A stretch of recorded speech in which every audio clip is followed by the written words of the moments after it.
Assalamualaikum warahmatullahi wabarakatuh. Eh, Mahasiswa sekalian, bagaimana kabarnya? Mudah-mudahan kita semua sehat selalu sehingga kita bisa belajar EKG dengan baik ya. Hari ini kita akan membahas tentang EKG letal aritmia.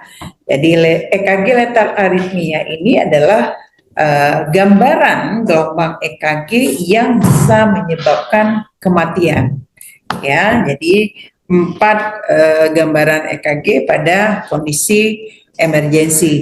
Nah, apa saja? Yang pertama ada ventricle tachycardia. Kemudian yang kedua adalah ventricle fibrilasi, sedangkan yang ketiga adalah pulseless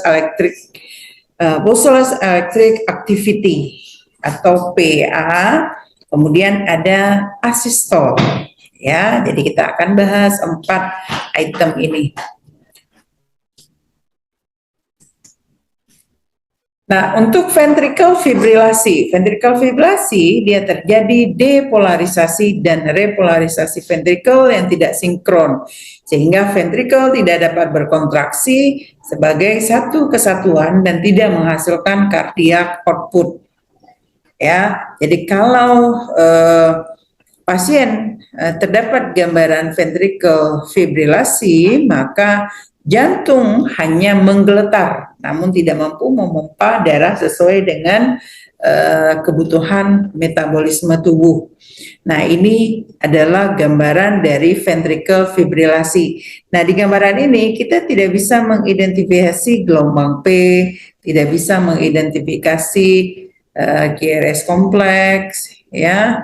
Kemudian heart rate juga tidak bisa kita hitung, ya. Jadi tidak bisa semua bergelombang tidak teratur, maka itu kita sebut dengan ventricle fibrilasi. Kayak kawat tadi ya.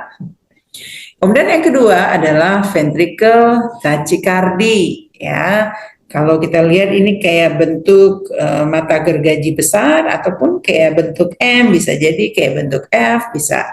Ya, nah kalau pada gambaran EKG ini iramanya itu biasanya teratur. Frekuensinya itu karena kita menghitung heart rate, kita menghitung QRS kompleknya. Nah ini QRS kompleknya, maka dia cenderung frekuensi heart rate-nya lebih dari 100 kali per menit. Kemudian PR interval tidak ada karena kita tidak bisa mengidentifikasi gelombang P di sini. Ya, kemudian QRS juga tidak ada.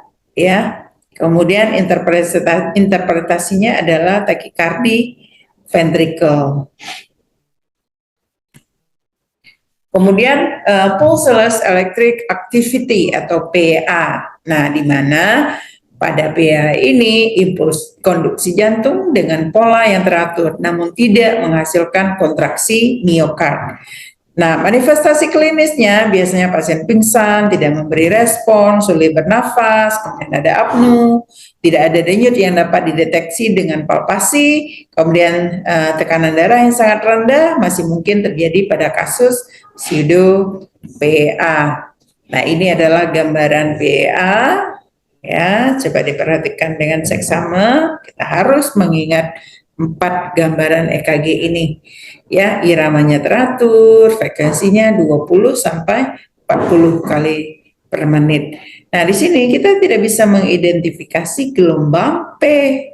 Ya, nah kalau gelombang QRS lebih dari 0,12 detik, ini yang kita sebut dengan QRS melebar karena normalnya 0,4 atau ada sebagian mengatakan 0,6 sampai 0,12.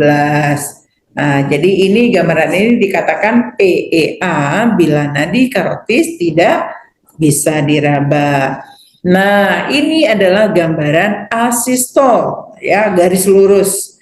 Nah, jadi manifestasi klinisnya awalnya pasien sangat sulit bernafas hingga tidak memberikan respon, kemudian tidak ada denyut nadi atau tekanan darah, kemudian disertai dengan henti jantung. Nah, tadi kita sudah belajar 4 gambaran EKG letal aritmia. Nah, dari keempat gambaran itu ada dua EKG, yaitu ventricle fibrilasi dan ventricle takikardi tanpa nadi. Jadi kalau dua gambaran EKG ini ada, maka harus dilakukan defibrilasi dengan segera, ya. Jadi apa tujuan dari defibrilasi itu?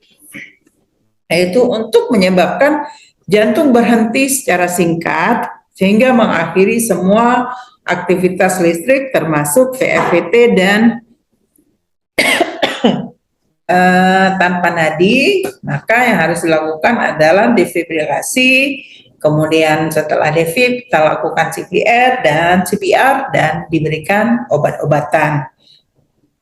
Kemudian ada dua gambaran EKG lagi, ada asistol dan PEA. Nah, kalau asistol, tindakan utama yang harus dilakukan adalah CPR, kemudian diberikan obat-obatan. Ya, jadi ini tahapan di dalam penata laksanaan gambaran EKG. Ya. Nah, sekarang kita coba latihan ya. Jadi dari gambaran EKG ini, yang pertama gambaran EKG ini seperti kawat tadi, berarti menunjukkan adalah ventricle fibrilasi ya. Kemudian yang ini adalah gambaran ventricle takikardi. Kalau dua gambaran EKG ini kita dapatkan pada pasien, maka pasien harus dilakukan defibrilasi dengan segera. Kemudian ada dua gambaran EKG lagi, yaitu yang pertama asistol dan kemudian ada PEA tanpa nadi ya, ada PEA. Nah, ini juga ya dua gambaran EKG. Ketika ketemu dua gambaran EKG ini, maka pasien harus dilakukan CPR ya. Baik, demikian materi terkait dengan EKG letal aritmia. Mudah-mudahan proses pembelajaran ini memudahkan kalian untuk menginterpretasi EKG ya. Demikian yang bisa saya sampaikan. Saya akhiri. Assalamualaikum warahmatullahi wabarakatuh.